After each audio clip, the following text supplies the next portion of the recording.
Hi, and welcome back to the Grumpy Bagel Podcast. My name is Megan. You can find me on Instagram and on Ravelry as the Grumpy Bagel. Welcome to new and returning viewers. Thanks for joining me today. So once again, true to form, I'm a little late in updating. Sorry. These are my excuses for being super late this time. Sorry, I'm still trying to look at my show notes.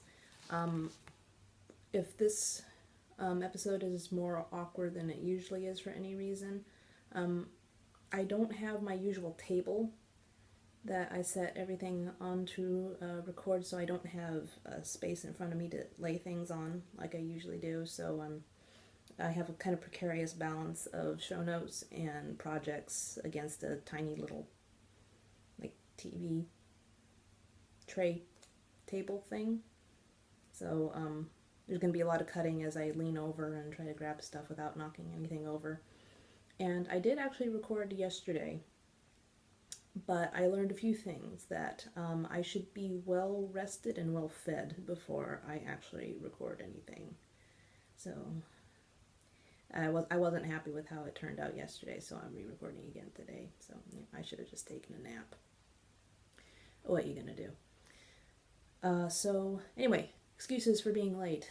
First off, what happened was I was waiting for things to arrive in the mail, and then I was waiting for a particular project to be finished to be able to show to you, and then I just got distracted, periods of not being motivated, but what I was distracted by was good, and I'll be telling you about that in a later news segment, hopefully a regular segment. And then, like, just generally distracted. So, that's why it is the way it is today. So, all that out of the way, let's try to just get into it. I have some finished objects.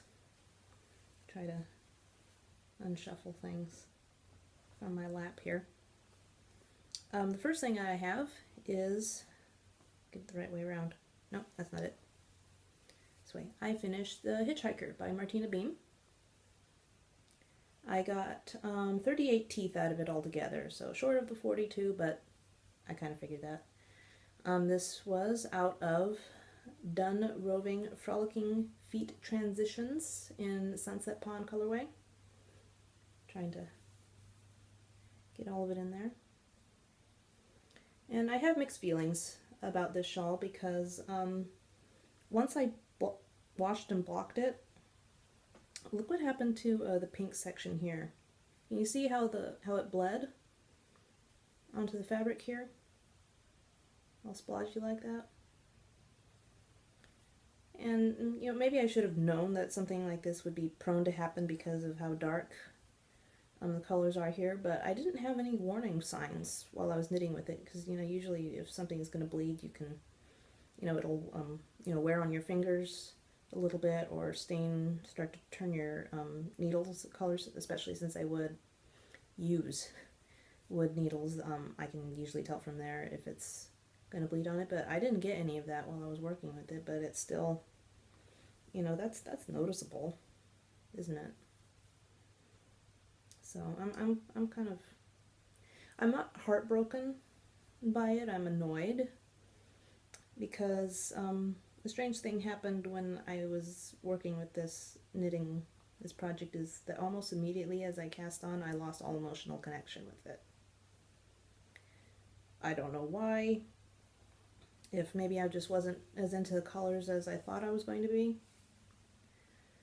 And while it is a nice squishy yarn, I was kind of disappointed with the construction as well.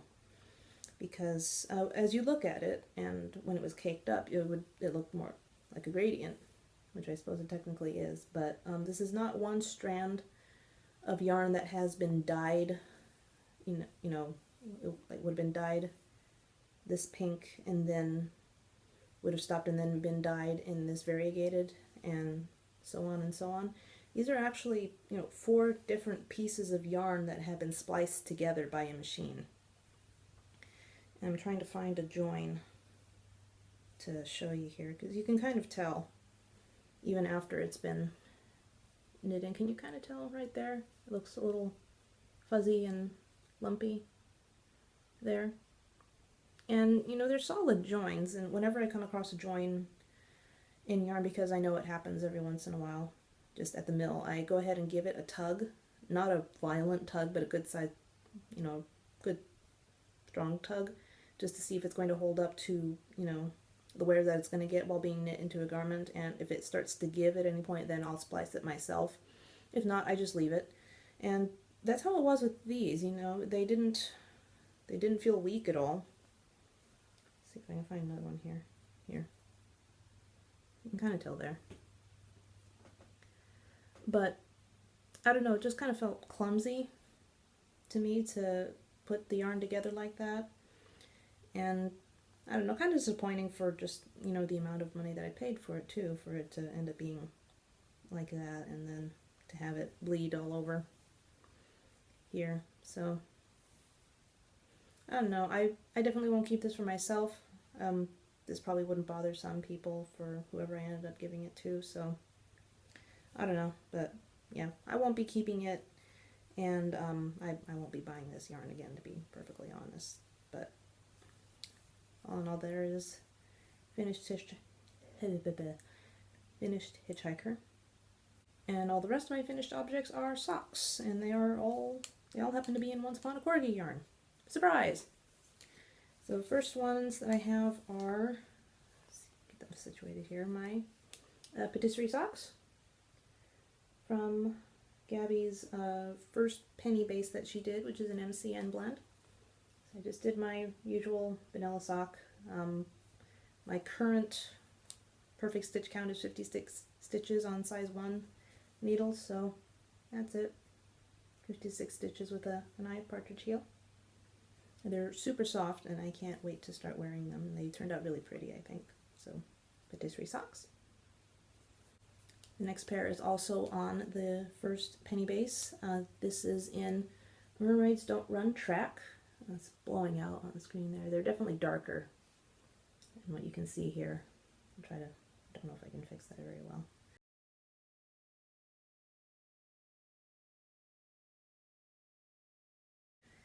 But once again, 56 stitches. And whenever I do use this pattern for the stitch count, oh no, sorry. The stitch pattern definitely tightens things up, so I use a size 1 needle on the cuffs, and then for the rest of the body I use a 1.5. So these are Prairie Socks by Kay Jones of the Bakery Bears. And I made these for the Mint-A-Long cowl that was hosted by Candace of Pin Feathers and Pearls. Because it was probably really given the name intended to be more of a sea foamy green, but I thought it matched for mint, and it has these shots of coral throughout. So those are my Mint-A-Long socks.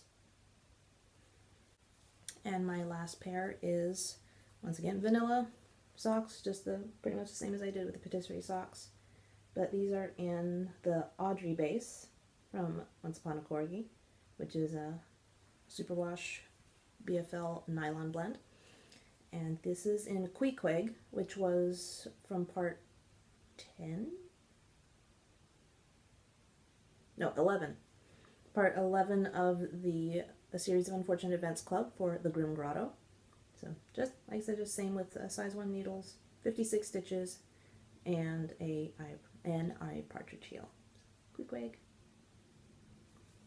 For works in progress, I don't really have a lot of works in progress. Well, it's not, you know, conventional ones, not anything that's going to be done anytime soon. Trying to reach over and grab them.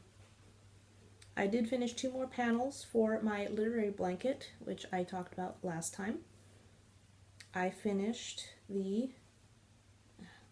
ends here, my Beatrix Potter mini set from Canon Hand Dyes. This is in the same base as what I showed you the last time, which I forgot to tell you.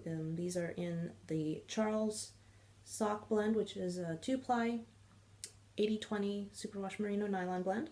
So this is Beatrix Potter. Make sure I get everything in there. Once again, I tried to put together characters that had something to do with each other, which I'm not as familiar with Beatrix Potter as I am with some other sets that I have, so I had to do research on that. So for instance, up here is Peter Rabbit and Benjamin Bunny, the Flopsy Bunnies, and Mrs. Rabbit. And let's see, Farmer McGregor here, so he has to be next to Peter somehow. So I did my best in trying to get everyone sort of close together. There's a lot of crossover in Beatrix Potter, which I didn't realize before, which is pretty cool actually. So like for instance this is always awkward to show. So here's Puddle Ducks next to Mr. Todd, and then Tommy Brock, who also has a story, another story with Mr. Todd. So that's them.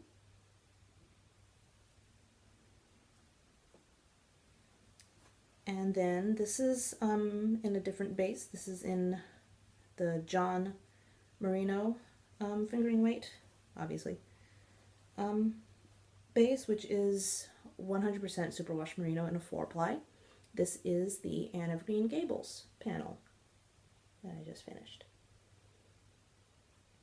And all these colors, with maybe the exception of carrots, are not named after any characters or individuals. They're named after places or some events and objects within the first Anne of Green Gables novel. And for the most part, I arranged these up as how they're arranged within the mini skein as you get them. I did some switching around just to try to distribute some colors a little more evenly. There is someone on Ravelry, I'll try to remember to put their name down at the bottom, who is making a striped cowl out of this set. And she actually was able to get all of the colorway names and then arrange them in the order and how they appear in the book, which I think is amazing. And I was very, very close to imitating her and doing that with here, but then it ended up having a lot of the greens and yellows grouped all together in what would be the top, and I wanted them to end up being more mixed than that, so I went with this, but I'm very happy with how it turned out. So, 3rd edition of Literary Blanket. And since I can't seem to get enough of having long-term miter square projects, I cast on for a Cozy Memories blanket. I know, I don't know why I do this to myself, but this is what I have so far. I've started on the 2nd row here, but I have this going across and here. So it's going to end up being 15 squares across. These are 51 stitches on size 1.5 needles, which is what I've also been doing with my literary blanket. So comparable size squares here. And I went back and forth a long time of if I even wanted to do this, because I have the sock yarn blanket, obviously, which is made up of all scraps and, sorry, my nose is itchy, of using mainly, well, actually entirely out of leftovers that I've actually used on projects. And in this one, I am going to be using mini skeins, either that I've bought myself or have traded. That's something I want to try to do more of in the next years, get involved in swaps and things, get more involved in the knitting community. But I was kind of sad that I had already used up some colors in the scrap blanket that I would have liked to use here, and that was holding me back. I don't know why. I am the way that I am. But I just decided to go ahead and just sit down and do it. So that is what I have been working on for the past week. So once again, Cozy Memories blanket. Next is acquisitions, and I'm going to start with the final box of this year from Little Skein and the Big Wool, the Little Stitches subscription box. And the theme this year was Jane Austen. So the last box of the year is for Persuasion. And lots of crinkling here, sorry, trying to get started here. So we got a color your own bookmark, let's try to get it without the glare on here, of Anne Elliot, one side and the other. And I do happen to have coloring pencils, but just in case you didn't have any Anne sent along, some colored pencils so you can get started, which I think was really nice. So, all together. And we have a carved button and a statement piece there. Sorry. That would help instead of floating it in front of my face, huh? We got some chocolate, which might end up giving to my dad because he's a chocolate fiend. He takes chocolate more seriously than some women I know. From Tuft Woolens, we got a hand and body balm, which is, ooh, sorry. Shocker! I almost dropped my notes. Sorry. Crisis averted. You may calm down. So,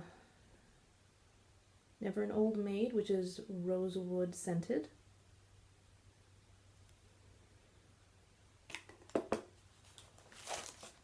Got our Progress Keeper from the Gnome Knitter, which is, I think she said it's a, cherry chocolate truffle. You can see it oozing out there. Really cute. Sorry, trying to figure this out how to, yeah, you can kind of see it better there. So, Progress Keeper.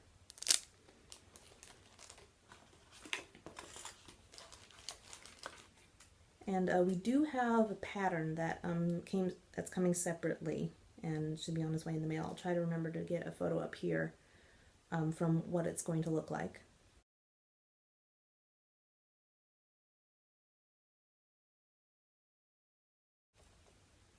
We got our stitch markers. Mine is I think she called it a piece of my heart. Get it the right way around here.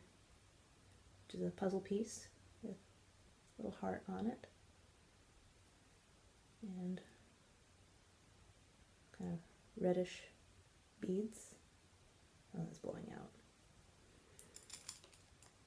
See if I can get it better here.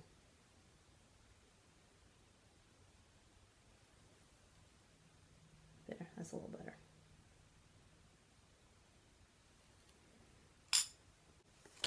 And then we got our quarter skeins. And the two that I got this time are Agony and Hope. This is lovely variegated blue with some purpley, reddish purple speckles there. So you can kind of see them better there too. And Wentworth. Is it lovely? Handsome? So that's it for the Little Stitches box. I'm glad that I got in on it this year. I got some lovely goodies, and I'm going to end up putting all the portions of these mini skeins into my Cozy Memories blanket. And it won't, these are 25 grams. It only takes about 5 grams for a skein for a square on my blanket, so I'll have plenty left over. And I want to try to use all of them in one project.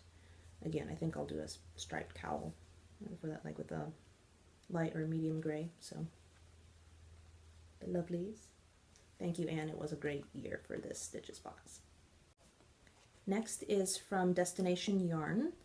I've been thinking about this color for a long time, so that makes it better, right? So if it wasn't entirely an impulse buy, at least that's what I tell myself to make myself feel better. And I actually got a worsted weight, which is unusual for me. I'm all about the fingering weight for, this climate, that for most things, and then I can add it to my plethora of blankets right now, which doesn't entirely make sense, but whatever. So I got the suitcase worsted weight, which is 100% superwash merino, and I got the dragonstone color. Isn't it pretty? With the pinks and oranges and gray and black. Oh, it's lovely. And I got 2 skeins for this actually, and you can tell from the style of her tags that these are definitely from different dye lots. You can kind of see it better here. This is the other one. So less speckling, there, but which is fine. I don't mind. And I wasn't intending to use these in one project together, so it doesn't bother me, but to me it's just fascinating to be able to see how that's how hand dyeing works, and I think that's great. That you can get predictable but always variable results out of the same thing. So I think I'm going to make this into a nice squishy hat for myself. So, Dragonstone. And the next sets are very special to me, and I have to preface it. Was able to actually, against my expectations, make Kay's last update, Kay of the Bakery Bears, for her Etsy shop update. And I've never been able to make one before. They're at a time where I'm almost never at home. And I know they sell out within minutes. It's really hard to catch one of her updates. But I knew about when it was going to be last week. No, week before for now. You know what I mean. And I knew what colors she was going to be putting up because she mentioned them on the podcast. And there were two of them that I had my eye on. I thought it would be really great to catch them, but I thought, I'm just not going to be home. And there's, no chance of me getting them. And then on Saturday afternoon, early afternoon, late morning, I unexpectedly found myself at home at that time. And about 15 minutes before, I realized that I could make it in time for the update. And I thought, maybe I'll check in just because, I'll go ahead and set up the laptop and I'll get signed in on Etsy and I'll just hang out on her page and just wait for 11 o'clock to roll around and see what happens. Just try it out. And I'm still kind of gobsmacked that I got both of the things that I wanted on my first try. Which is, I'm happy about it, but I feel a little guilty about it actually, because it's, cart jacking and things like that, it's so hard because you got to be fast when she has an update, because there were a couple times where I had to backspace on pages a couple times and I could see the listings disappearing as I went, oh no, but I actually got both things that I wanted, which is amazing, and I'm still not quite over it, and I can't believe I have them in my possession. So they were both sock sets, and the first one is on her Hardwick base, which is a 75 superwash merino, 20% nylon, 5% silver stellina, and it comes with a mini. And this one is called "You're Gonna Need a Bigger Boat." What is it with me and shark-inspired yarn? I'm not sure. So this is. Ooh, it's blowing out. Yee. There, that's a little better. So our nice blue color and our blood red contrast mini for heels and toes. Let me try to show you the back there. There we go. And I also got, and this is in her Bolton base, which is an 80/20 superwash merino nylon with a sparkly mini. Get it the right way up. And this is Queen Mary's Rose. And these are colors that Dan has been using in his double knit project, the #1 piano scarf by Sockmatician. And I've loved that project for so long, especially for the colors. And when Kay said that she'd be putting these into sock set form, I was really, really excited. And I got it! Isn't it beautiful? Show you the tie again here. So I got 2 sets of Bakery Bear yarn in my house in California. It's just, it feels a little surreal. And I will admit, I had a little bit of a fangirl moments when I got the package, because, it's handwritten on there for my address and everything, and just looking at it, I was kind of thinking, Kay knows my name. Kay knows where I live. Kay touched this yarn. Kay dyed this yarn, and it's just so yeah. I'm a little excited about this, but yeah, hey ho. So Bakery Bears yarn, yay! So before I go into the last two things that I have, I realize I've been a little naughty in what I've bought for myself lately, but I have to say, I was very good for resisting all of the Black Friday sales, for, small business Saturday shop updates, and for Cyber Monday updates, except for one. Nerd Girl Yarns had a sale on Cyber Monday, which included her dyed to order, which I thought was a great deal. So once again, these are colors that I had been thinking about for a while, so that excuses it a little bit in my mind. So I used the coupon code, got these colors. They arrived 2 days ago, and they are colors inspired by two of my favorite psychopaths. We won't say what this says about me as a person, but look at them. They are so pretty. And also, these were both written by Stephen Moffat. I mean, that says something about it, doesn't it? Moffat. So the first one is in the Come Hither base, which is a fingering MCN blend. Let me show her tag. And this is Missy. Oh, Missy, you're so fine, you blow my mind. Hey, Missy. Hey, Missy.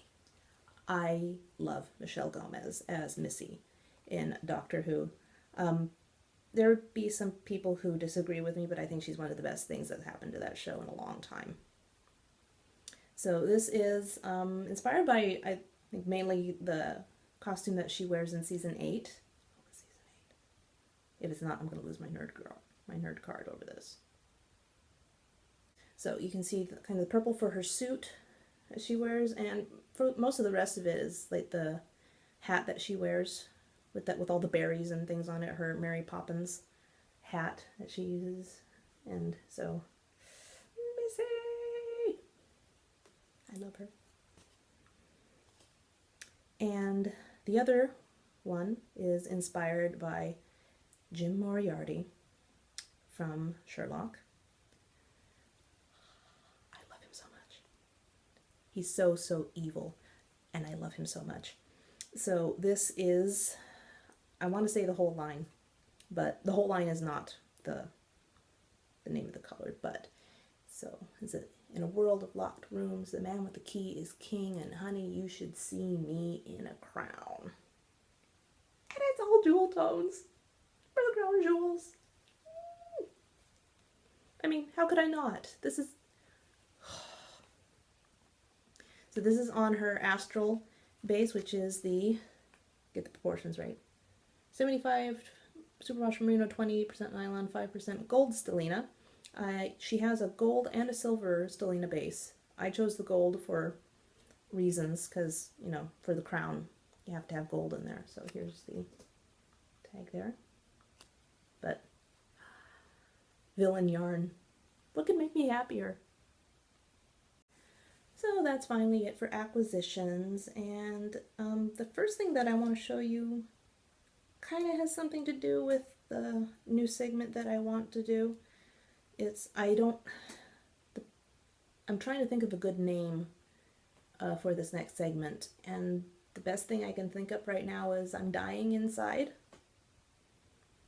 Because I can't think of any other dying puns right now. Maybe I'll change it later. I don't know. But I have finally started experimenting with hand dyeing my own yarn. So that's a little pet dream of mine, is to be able to have some, not, an indie dyed empire, although I like the sound of empire. But I would love to have a little indie dyeing business of my own someday. So I'm trying to teach myself how to do that. And one of the first things that I decided that I needed, like right now, was a niddy noddy. And I do want to get a nicer niddy noddy in the future, but at the time I needed one now. So I looked up how to make your own nitty knotty in the meantime, and I found instructions on how to make one using PVC pipe. So I did. The tutorial that I used was from allfreeknitting.com, and I'm trying to remember if I can find the exact. If you Google DIY nitty knotty PVC, that'll come up really quick on your search results. So I used, these are all 1/2-inch PVC pieces. I got one 10-foot piece for the main, pieces here. I had tools at home so that I could cut it myself if I wanted to, so I did. If you do go to a hardware store, they can cut it for you, and it was easy for me to get these things. So I got the main 1/2-inch piece and a couple T pieces and caps. So I haven't glued any of the pieces together because I still want to be able to change out the main piece here for a longer one if I want to, so that I have the option of making the hanks bigger if I so choose. But in the meantime, it still comes apart pretty easy. And then I just twist it, make sure that it's really truly offset there, and get the caps to come off so that when you're done winding you can easily slip the edges off and twist them into a skein. So that is my homemade, really cheap nitty knotty. I think it came out afterwards, after tax and everything, just over $5, so that's pretty good. But like I said, I do want to have, an aesthetically pleasing polished wood one eventually, but this is doing great in the meantime. So the materials that I have been using are Jacquard acid dyes and citric acid. I haven't been using vinegar yet. And I do have a book. I do have the Gail Callahan book, which I started to read, and then just the way my brain works, I got overwhelmed with trying to read it there. I am a good reader, if I, say so myself, but I have found that when it comes to tactile things, I have to watch what's being done to have it really go into my mind. So I've been watching a lot of tutorials on YouTube. Jinx Dyeworks has good tutorials, Dyer's Notebook, Hugh Loco. And since I am a Bakery Bears patron, I do have access to, I realized I was a little offset there. Since I am a Bakery Bears patron, I do have access to the tutorials that Kay has done on Patreon as well. So I was able to kind of get some full skeins out of my system trying those methods. I've been using a value pack of bear stroll yarn from Knit Picks to practice on. But now that I've got that over and worked that out a little bit, I am ready to do some more in-depth study and reading and mixing colors to try next. So I'll try to organize. This is the first one that I did, and if you follow me on Instagram you will already know all of this, but this is my very, very first skein of hand-dyed yarn.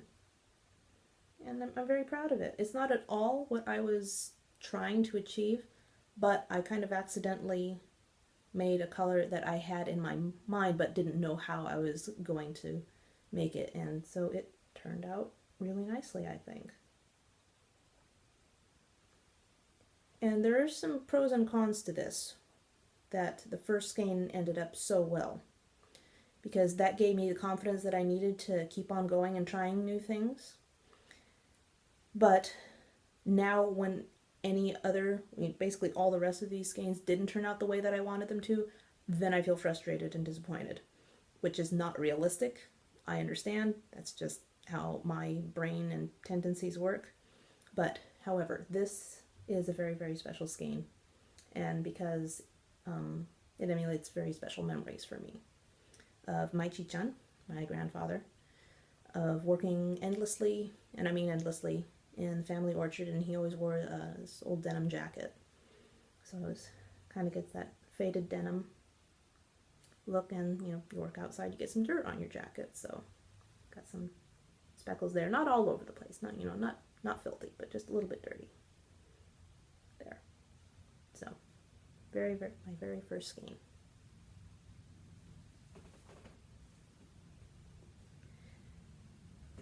This is another one.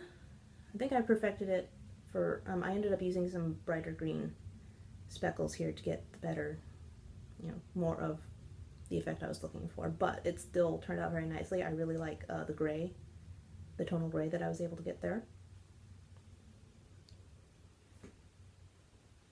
And this as well, it's almost what I wanted it to be.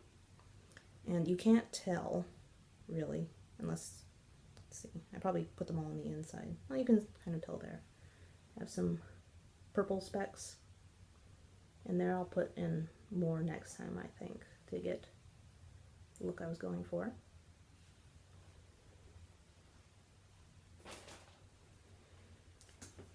And believe it or not, these are both two versions of the same color that I was trying to achieve. Oh,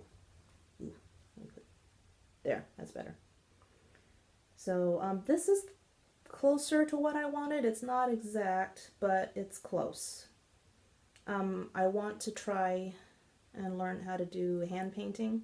These are all immersion and speckled dyes, so it looks kind of childish to me a little bit, but it's closer to what I was going for. So with a little bit of gray and some purple, not purple, some blue and hot pink speckles there. And this one, which is obviously very different, the blue moved everywhere from where it was supposed to be, and the pink stayed put. So, but that's the thing with hand dyeing yarn, is that even if you don't like it, there are going to be people out there who do like it, and so there's, someone wins. And I still have to learn how to get my ties loose enough so I don't get this white bit under my ties where it's been too tight and dye can't get in there. I'm still trying to figure that out. I haven't gotten that sweet spot yet, but got those two. And these are also different versions of the same color. I use the same methods. I use the same order on how I put in the dye and let them soak. I just use different proportions, obviously. So I think I just need to find a happy middle ground in between them, although this one did turn out kind of nice. And close to what I was going for, but still got to experiment and figure some stuff out.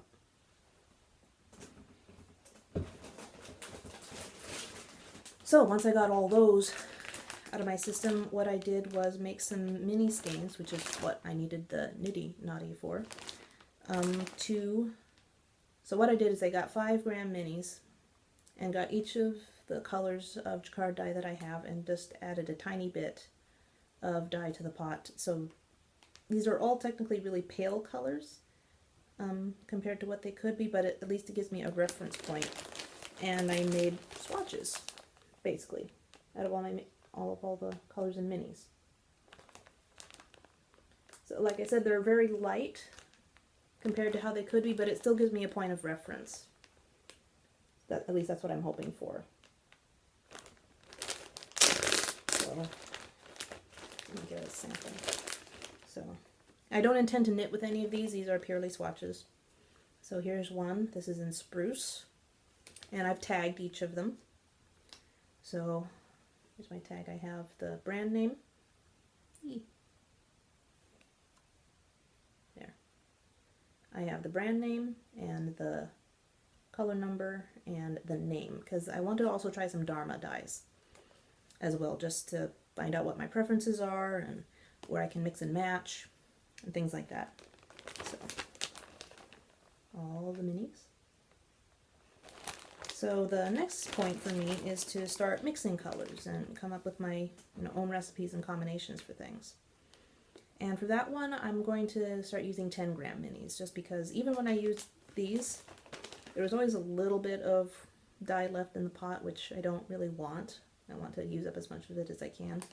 And, for what I have,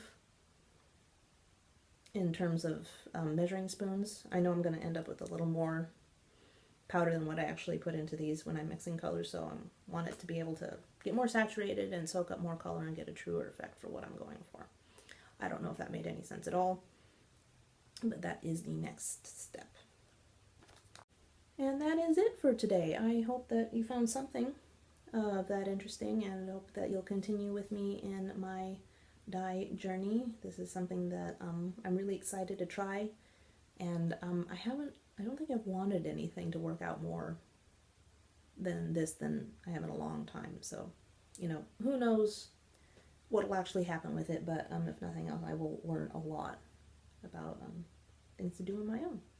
So, thank you again for joining me today. Hopefully it won't be too long for next episode. I know I say that every time, but I'm going to try really hard to work on that and have some, more interesting things to show you, more variety of things to just, to share with y'all, because that's why I got into this for the whole podcasting realm. I know, 8 episodes isn't really a realm to be considering, but I want to become more involved in the knitting community, and this is my contribution, I guess. So until the next time I see you, happy knitting, everybody. Bye.